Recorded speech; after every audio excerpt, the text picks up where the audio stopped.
Hi, how are you today? Hope you're safe and you're doing great. Kumusta kayo? Today is a holiday. Okay, nasa bahay tayo pero let's join in celebrating the National Heroes Day.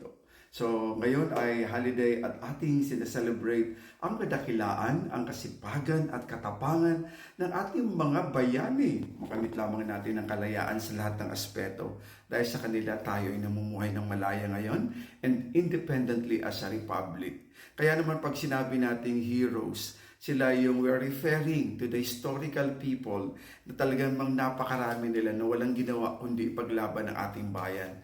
Parang tulad ng ating mga modern day heroes ngayon, kapag sinabi nating modern day heroes, kasama dyan mga sundalo, na hanggang ngayon ay patuloy na nagpo-protect sa atin at nakikipaglaban yung ating armed forces of the Philippines, yung PNP, mga kapulisan, ang lahat ng sangay na nagpapakita ng tapa at gilas, mabantayan lamang ang ating bayan, no? Sa mga kalaban o sa anong pang mga attempt na sakupin tayo. So hindi tayo natatapos doon. But basically, I would like to give salute and tribute also sa mga tinatawag nating modern day heroes. Maliban sa mga sundalo, nandiyan ang mga OFWs, mga kababayan natin, mga magulang, mga nanay, tatay na nag-abroad, parang ako rin yan, nag-OFW, para lamang kumita at para mabigyan ng tulong ang kanyang pamilya o matugunan ng mga pangangailangan ng pamilya, nagsasakripisyong malayo sa kanilang pamilya. Maliban sa OFWs, meron tayong mga magsasaka na patuloy nagtatanim, no? Alam mo ngayon yung tinatawag natin na genetically modified organisms na hindi na kailangang dumaan sa sakahan o sa lupa.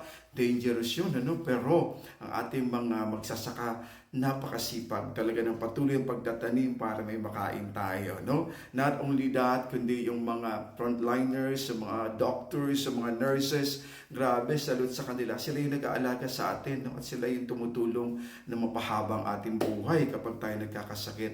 Hindi lang yan, pati yung mga associations, mga organizations, ng mga advocacies at mga foundations sa tumutulong tulad yan ng ABS-CBN, napakagaling, at ng GMA7, no? At iba pang mga station, may mga foundation, tumulong lamang sa mga kababayan natin. Talaga namang modern day heroes. Pero sa real estate industry, nandiyan ang mga ahente natin na talagang araw-araw ay bayani.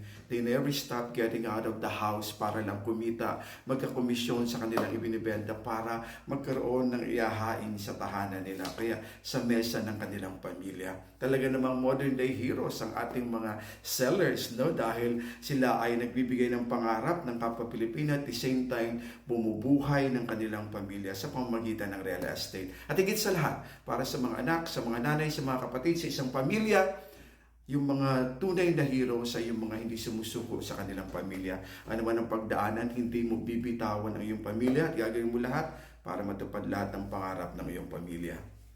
God bless us all. Great day.